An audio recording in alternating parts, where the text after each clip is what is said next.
এটা আল্লাহর ওয়াদা। কাফেরও যদি সময়কে কাজে লাগায় আল্লাহকে সফলতা দিবে। কাফের মুশরিক যদি সময়কে কাজে লাগায় আল্লাহ আর সময়কে কাজে লাগানোর সফলতা দুনিয়াতেই দিবেন, পরকালে কিছু দেন আর না দেন। এটা আল্লাহর ওয়াদা। কাফের যদি দুনিয়াতে গরিবকে সহযোগিতা করে, ইবনুল কাইয়িম এই যে বইয়ের মধ্যে বই নিয়ে আসছে, বইয়ের মধ্যে লিখছেন যে একজন মুশরিক কাফের যদি গরিবকে সহযোগিতা করে, তো কাফের হওয়ার পরও গরিবকে সহযোগিতা করার কারণে আল্লাহকে দুনিয়াতেই প্রতিদান দিবেন, কিন্তু মুসলমান না হওয়ার কারণে পরকালে তার জন্য কিছু থাকবে না। তো আজকে আমেরিকা দেশ শাসন করতেছে ঘুমিয়ে ঘুমিয়ে, পৃথিবী শাসন করছে ঘুমিয়ে, ইসরায়েল সারা আরব শাসন করতেছে ঘুমিয়ে, তাস খেলে, জুয়া খেলে, আইপিএল এর নেশায় পাবজি ফ্রি ফায়ার খেলে দেশ শাসন করা যায়? পাবজি ফ্রি ফায়ার খেলে দেশের উন্নতি করা যায়? ইয়াবা, মদ, গাঞ্জা, তাস খেলে দেশের উন্নতি করা যায়? অসম্ভব, হতে পারে না। মুসলিম সমাজ যদি উন্নতি চায়, অগ্রগতি চায়, উত্থান চায়, সময়কে কাজে লাগাতে হবে, সময় নষ্ট করা বন্ধ করতে হবে এবং সমাজকে কঠোর হতে হবে। এই সমস্ত যুবক সমাজকে এই অন্যায় কার্যকলাপ থেকে ফিরিয়ে আনার জন্য যুবক, আমি তোমাকেই বলছি, তুমি হয় জাতির ভবিষ্যৎ আর না হয় জাতির অন্ধকার। তুমি হয় জাতির ভবিষ্যৎ, না হয় জাতির বোঝা। তুমি নিজেকে নিয়ে ভাবো, আমি কোরআন হাদিস দিয়ে নসিহত করার চাইতে তোমার ব্যক্তি জীবন দিয়ে নসিহত করার প্রয়োজন অনুভব করি বেশি।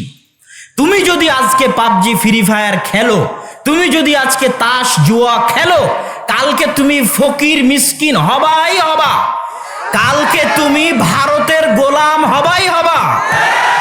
আজ রোহিঙ্গাকে কচু কাটা করে তাড়িয়ে দিচ্ছে, কাল তোকে কচু কাটা করে তাড়িয়ে দিবে।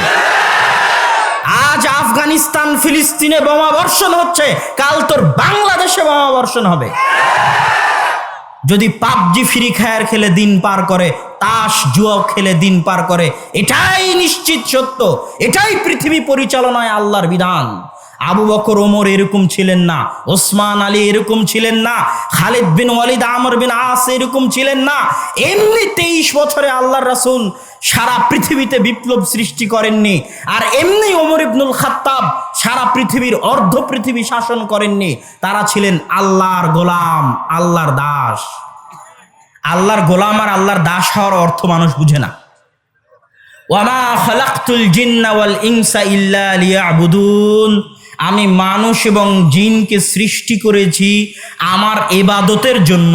এই অনুবাদ করলে মানুষ বুঝে যে সালাত সিয়াম করার জন্য মনে হয় আল্লাহ সৃষ্টি করেছে, এই জন্য আমি এই অনুবাদ করি না। ইয়াবুদুন শব্দটা এসেছে আব্দুন থেকে। আব্দুল্লাহ মানে আল্লাহর দাস, আল্লাহর গোলাম।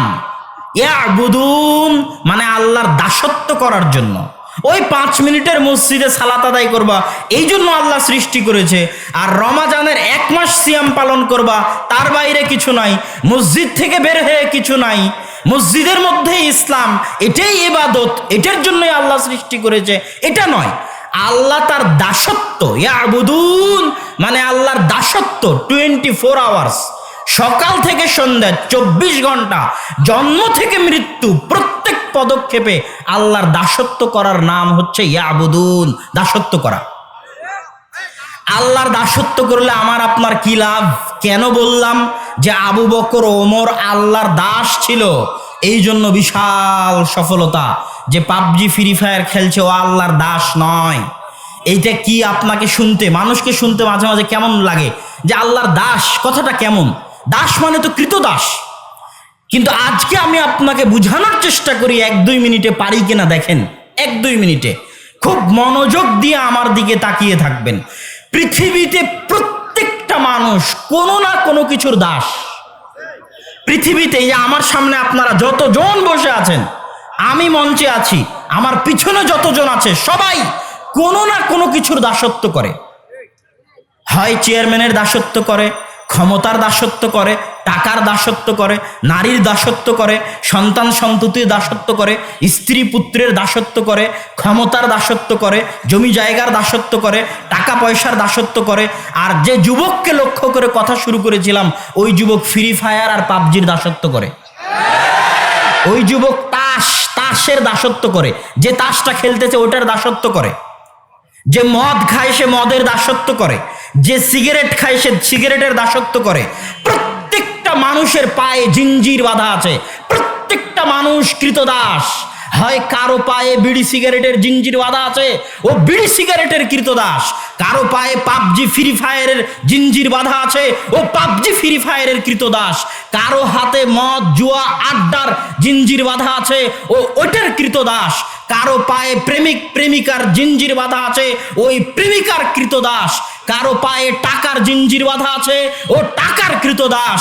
কারো পায়ে ক্ষমতার জিঞ্জির বাঁধা আছে, ও ক্ষমতার কৃতদাস। আর যে 100 আল্লাহর দাস, যে 100 আল্লাহর বান্দা, যে 100 আল্লাহর গোলাম, সেই পৃথিবীতে সবচেয়ে স্বাধীন, সেই পৃথিবীতে সবচেয়ে আজাদ। 1971 সালের স্বাধীনতা স্বাধীনতা নয়, 1947 সালের স্বাধীনতা স্বাধীনতা নয়। আল্লাহর 100 গোলাম হওয়া মানে পরিপূর্ণ স্বাধীনতা। ইব্রাহিমের মতো যে 100 আল্লাহর গোলাম হতে পারবে, যার পায়ে ফ্রি ফায়ার পাবজির জিঞ্জির থাকবে না, যার পায়ে টাকার জিঞ্জির থাকবে না, যার পায়ে নারীর জিঞ্জির থাকবে না, যার পায়ে অর্থ ক্ষমতার জিঞ্জির থাকবে না। পৃথিবীর কোনো ক্ষমতা, পৃথিবীর কোনো শক্তি, পৃথিবীর কোনো নীতি নৈতিকতাকে যে পরোয়া করবে না। একমাত্র শুধুমাত্র মাথার চান্দি থেকে পায়ের পাতা পর্যন্ত আল্লাহর দাস হবে, আল্লাহর গোলাম হবে। সে পারমাণবিক বোমের চাইতেও শক্তিশালী।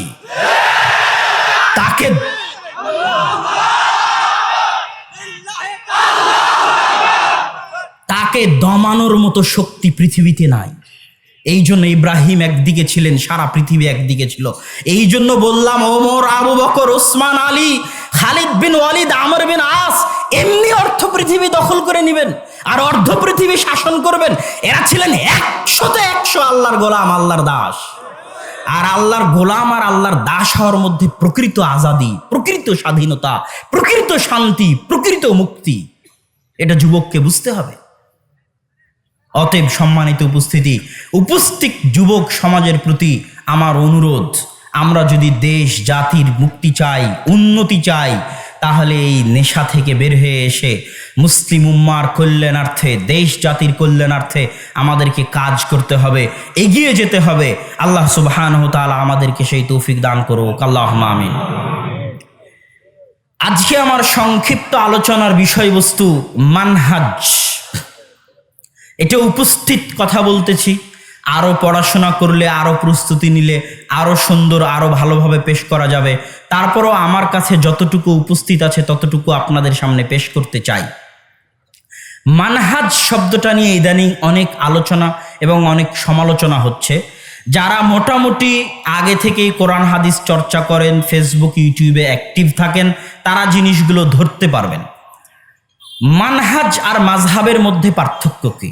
মাযহাব মানে হানাফি মাযহাব, শাফি মাযহাব, হাম্বলি মাযহাব, মালিকি মাযহাব। আর মানহাজ, এটার মধ্যে পার্থক্য কি?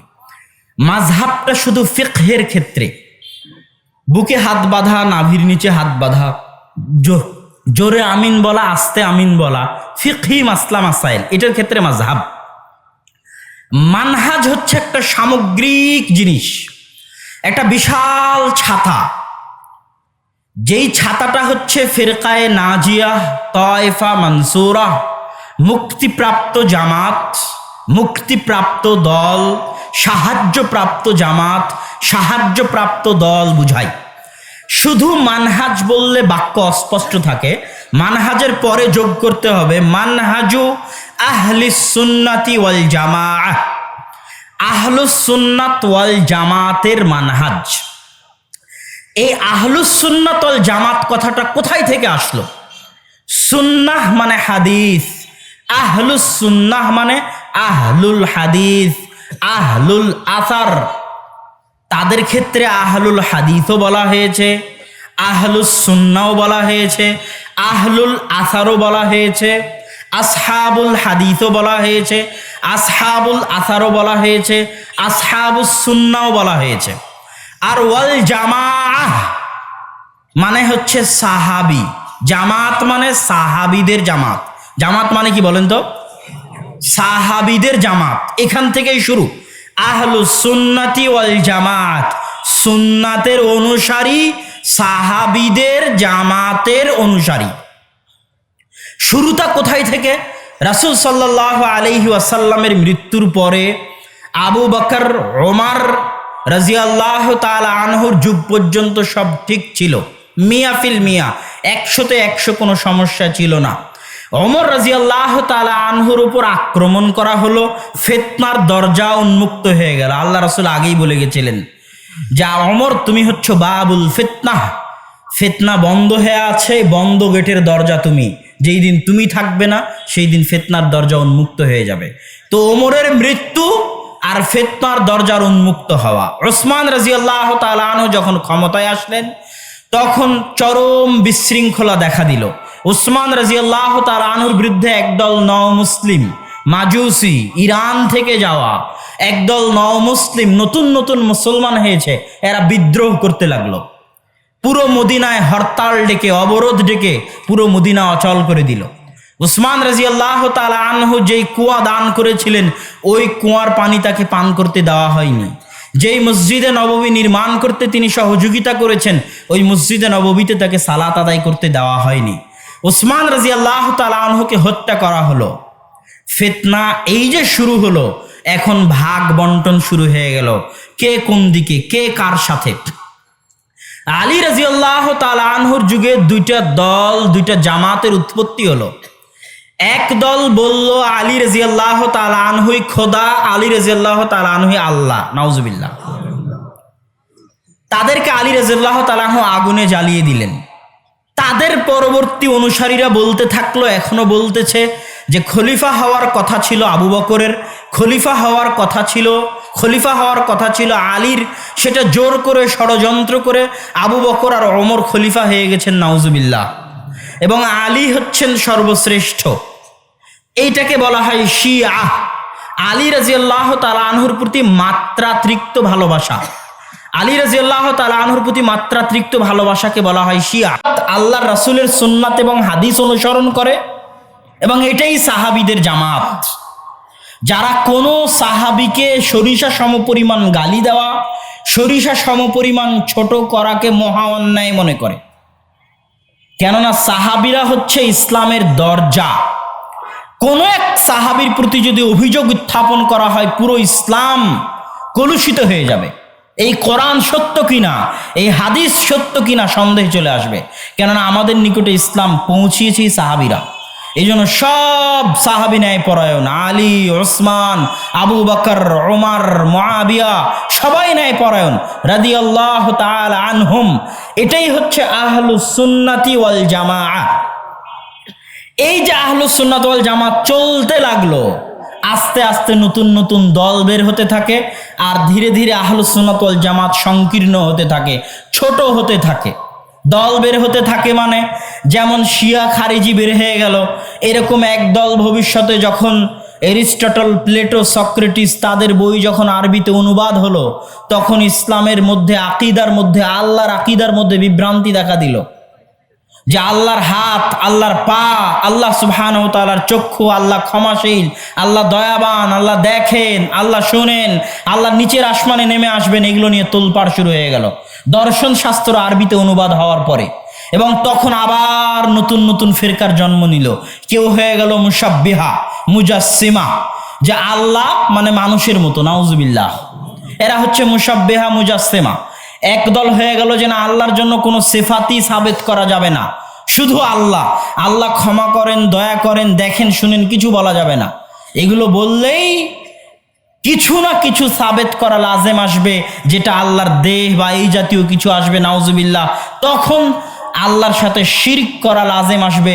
এদেরকে বলতে বলা হয় জাহমিয়া, মুতাজিলা। আর এক দল আসলো যে না, আল্লাহর কিছু সিফাত সাবেত করতে হবে, কিন্তু কিছু সিফাতের তাবিল, দূরবর্তী ব্যাখ্যা করতে হবে। আল্লাহ নিচের আসমানে নেমে আসেন মানে আল্লাহর দয়া এবং রহমত নেমে আসে। আল্লাহর হাত আছে মানে আল্লাহর ক্ষমতা আছে। আল্লাহ হাত দিয়ে সৃষ্টি করেছেন মানে ক্ষমতা দিয়ে সৃষ্টি করেছেন। এইভাবে দূরবর্তী ব্যাখ্যা করা শুরু করলো। তাদেরকে বলা হয় মাতুরিদি, আশআরি। এগুলো সবগুলোর মাঝে থাকলো আহলুস সুন্নাতি ওয়াল জামাআহ। আবার একদল মানুষ আসলো, ভাগ্য নিয়ে গন্ডগোল লেগে গেল, তাকদির নিয়ে। বর্তমান যুগেও তাকদির নিয়ে গন্ডগোল চলে। কোনো প্লেয়ার যদি খেলা শেষে বলে যে আজকে কি জন্য ম্যাচ হেরেছেন, প্লেয়ার যদি বলে ভাগ্যের কারণে, তাহলে বলবে সে খেলে। এই যুগে এসব ভাগ্যকে বিশ্বাস করে? ভাগ্যকে বিশ্বাস করা কিন্তু ইমানের অংশ। যে ভাগ্যে বিশ্বাস করে না সে মুমিন নয়। যে 6টা জিনিসে বিশ্বাস থাকলে মানুষ মুমিন হয়, তার একটা হচ্ছে তাকদিরে বিশ্বাস। তাকদিরে বিশ্বাস নিয়ে গন্ডগোল লেগে গেল। কেউ বলল আমি যা করব তাই, এখানে আল্লাহর কোনো ক্ষমতা নাই, নাউজুবিল্লাহ। আর কেউ বলল সবই আল্লাহ, আমি যদি কাউকে হত্যা করি আল্লাহ হত্যা করিয়েছে, আমি যদি জেনা করি আল্লাহ জেনা করিয়েছে, এখানে আমার কোনো দোষ নাই, নাউজুবিল্লাহ। কথা বুঝতে পারেননি? এই দুই গ্রুপের মাঝে আবার চলে আসলো আহলুস সুন্নাতি ওয়াল জামাআহ। একদল হয়ে গেল জাবারিয়া, একদল কাদারিয়া। আর আহলুস সুন্নাত ওয়াল জামাত কি বলল? সাধ্য অনুযায়ী চেষ্টা করতে হবে। সফলতা আল্লাহ সুবহানাহু ওয়া তাআলার হাতে। মানুষ যেটা করে স্বেচ্ছাতেই করে, কিন্তু ক্ষমতা আল্লাহর দেওয়া। ক্ষমতা কার দেওয়া? আমি বক্তব্য দিচ্ছি স্বেচ্ছাতেই, কি বলবো এটাও আমার ইচ্ছা, কিন্তু এই বলার ক্ষমতা কে দিয়েছে? আল্লাহ সুবহানাহু ওয়া তাআলা দিয়েছে। আল্লাহ না দিলে আমি পারতাম না। এই জায়গায় আল্লাহ সুবহানাহু ওয়া তাআলার দুইটা ইচ্ছার কথা বলা হয়। এটা একটু বেশি গভীর হয়ে যায়, কিন্তু তাও বলে সংক্ষিপ্ত আকারে বলে সামনে এগিয়ে যায়। আল্লাহর একটার ইচ্ছা হচ্ছে ইরাদা শারঈয়া। আল্লাহ শারঈগতভাবে চান ইবলিসও হেদায়েত প্রাপ্ত হোক। আল্লাহ কি চাইতেন যে ইবলিস জাহান্নামে যাক? এটা আল্লাহর চাওয়া নয়। আল্লাহ শারঈগতভাবে চান যে ফেরাউনও হেদায়েত প্রাপ্ত হোক, আবু জাহালও ইসলাম গ্রহণ করুক। আর আরেকটা আল্লাহ সুবহানাহু ওয়া তাআলার ইরাদা কাউনিয়া। কেউ যখন হেদায়েত হবে না, জোর করে যখন গুনাহ করছে, জোর করে যখন গান শুনছে, এত কোরআনের আয়াত পড়ার পরেও, এত আল্লাহ রাসূলের হাদিস শোনানোর পরেও জোর করে যখন ফ্রি ফায়ার পাবজি খেলবে, গান শুনবে, তখন আল্লাহ আর কানটাকে বধির করে দেন না, তখন আল্লাহ আর চোখটাকে অন্ধ করে দেন না, তখন আল্লাহ আর হাতটাকে অবশ করে দেন না। কথা বুঝতে পারেননি? এটাই হচ্ছে আল্লাহর ইরাদা কাউনিয়া। আল্লাহ চান না ও খেলুক, কিন্তু জোর করে যখন খেলতে যাচ্ছে, তখন আল্লাহ চাইলে কিন্তু আর হাত পা চোখ কান সব অবশ করে দিতে পারেন। কিন্তু এটাই তো পরীক্ষা। এটাই কি পরীক্ষা? এটাই গেমের মতো। ও একটা গেম খেলতেছে, ফ্রি ফায়ার পাবজি গেম, আর আল্লাহ সুবহানাহু ওয়া তাআলা পৃথিবীর শুরুতেই মানুষ পৃথিবীতে আসছে, এটাও মানুষের একটা প্রতিযোগিতা, খেলা। মানুষের শত্রু ভিলেন দিয়ে দেওয়া আছে। সৃষ্টির শুরুর দিনেই ইবলিসকে আল্লাহ শত্রু বানিয়ে দিয়েছে। এই নাও ইবলিস তোমাদের শত্রু, আর এই নাও নবী দিলাম, কিতাব দিলাম, কোরআন দিলাম, এটা হচ্ছে সঠিক রাস্তা, ইনস্ট্রাকশন, কিভাবে চলবা কিভাবে চলবা না। আর এই যে ইবলিস দিলাম, সারাদিন তোমাকে পথভ্রষ্ট করবে, এখন লড়াই করো আর থাকো। কথা বুঝতে পারেননি? এই প্রতিযোগিতায় যে টিকতে পারবে সে পরকালে আল্লাহ তাকে প্রতিদান দিবে। তো এই তো আল্লাহ সুবহানাহু ওয়া তাআলা চাইলে তো তাকে অবশ করতে পারেন, কিন্তু করবেন না, এটাই তো পরীক্ষা। এটাই আল্লাহ সুবহানাহু ওয়া তাআলার ইরাদা কাউনিয়া। কিন্তু আল্লাহ চান যে সে হেদায়েত প্রাপ্ত হোক। আল্লাহ চান না যে তার কোনো বান্দা আগুনে জ্বলে কষ্ট পাক, শাস্তি প্রাপ্ত হোক। তাহলে এই ভাগ্যের বিষয় নিয়ে একদল মানুষ আলাদা হয়ে গেল। এখানে চলে আসলো মানহাজ আহলিস সুন্নাতি ওয়াল জামাআহ। তারপরে ইমানের ক্ষেত্রে একদল মানুষ আলাদা হয়ে গেল। ইমানের ক্ষেত্রে একদল মানুষ বলল অন্তর ঠিক তো সব ঠিক, অন্তরে পর্দা আছে, তোর পর্দা করার কি দরকার? কথা বুঝতে পারেননি? নাউজুবিল্লাহ। তো অন্তর ঠিক হলে যদি সবই ঠিক হতো, তাহলে বাদশাহ হিরাক্লিয়াসও মুসলমান। কেননা বাদশাহ হিরাক্লিয়াস অন্তর দিয়ে বিশ্বাস করত যে মুহাম্মদ আল্লাহর নবী এবং তার রাসূল, কিন্তু মুখে ঘোষণা দেয়নি। কথা বুঝতে পেরেছেন? কাজে বাস্তবায়ন করেনি। বুখারীর হাদিস খুলেন, বুখারী শরীফের প্রথম 2-3টা হাদিস, হিরাক্লিয়াসের বিশাল ঘটনা। যখন হুদাইবিয়ার সন্ধি হয়েছে, হুদাইবিয়ার সন্ধির সময় একটু ফাঁকা সময়, মক্কার কাফেরদের সাথে আজীবন যুদ্ধ লেগে থাকতো। এখন চুক্তির কারণে যুদ্ধ নাই, তো মক্কার কাফের গেছে ব্যবসা করতে সিরিয়াতে।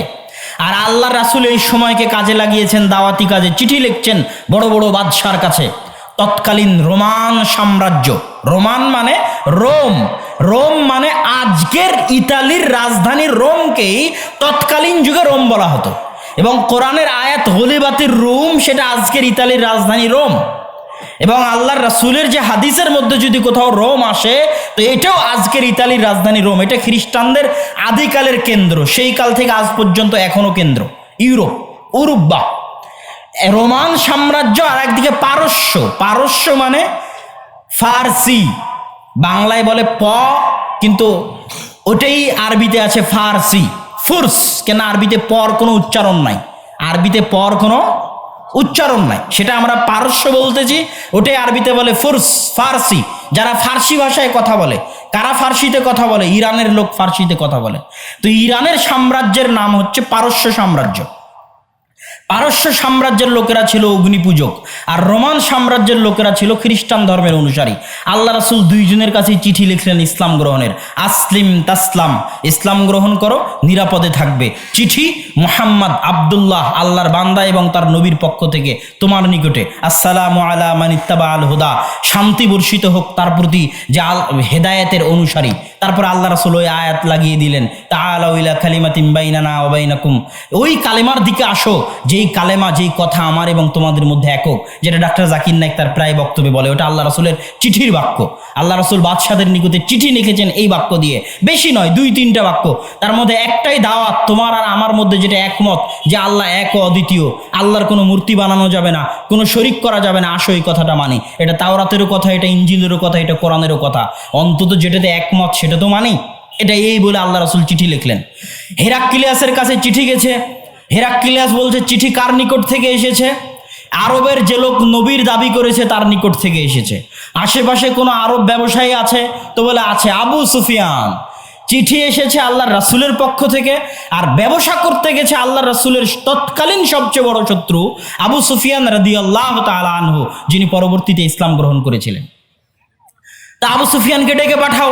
ডেকে পাঠালেন। বাদশাহ জিজ্ঞেস করতে লাগলো, এই আচ্ছা শোনো, মুহাম্মাদের ইতিপূর্বে কেউ কি নবুয়তের দাবি করেছিল তোমাদের কেউ? বলে না। যদি কেউ নবুয়তের দাবি করে থাকতো তাহলে আমি মনে করতাম যে ওর দেখা দেখি মুহাম্মদ করছে। একজনে দেখা দেখি আরেকজন কাজ করে না? আচ্ছা, মুহাম্মাদের বংশে সাল্লাল্লাহু আলাইহি ওয়াসাল্লাম ইতিপূর্বে কি কেউ রাজা ছিল? তো বলে না, কেউ রাজা বাদশাহ ছিল না। যদি তাই হয়, তাহলে যদি থাকতো রাজা বাদশাহ, তাহলে আমি মনে করতাম নিজের বাপ দাদার হারানো রাজত্ব ফিরে পাওয়ার জন্য ঢং করে নবুয়তের দাবি করতেছে, নাউজুবিল্লাহ। তো যেহেতু কেউ রাজা বাদশাহ ছিল না, তাহলে তো এটাও হওয়ার কথা নয়। এইভাবে একের পর এক বাদশাহ হিরাক্লিয়াস আবু সুফিয়ানকে জিজ্ঞেস করছে, আচ্ছা, নবুয়তের পূর্বে কি কোনোদিন মিথ্যা কথা বলেছে মুহাম্মদ সাল্লাল্লাহু আলাইহি সাল্লাম? তো বলে না।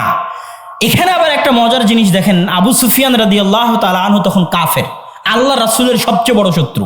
আবু জাহালের পরে প্রত্যেকটা যুদ্ধে কমান্ডার ছিল, চিফ অফ কমান্ডার, প্রধান সেনাপতি আল্লাহ রাসূলের বিরুদ্ধে যুদ্ধের ক্ষেত্রে আবু জাহালের পরে। শত্রুর বিষয়ে জিজ্ঞেস করা হচ্ছে, কিন্তু একটা মিথ্যা কথা আবু সুফিয়ান রাদিয়াল্লাহু তাআলা আনহু বলেননি।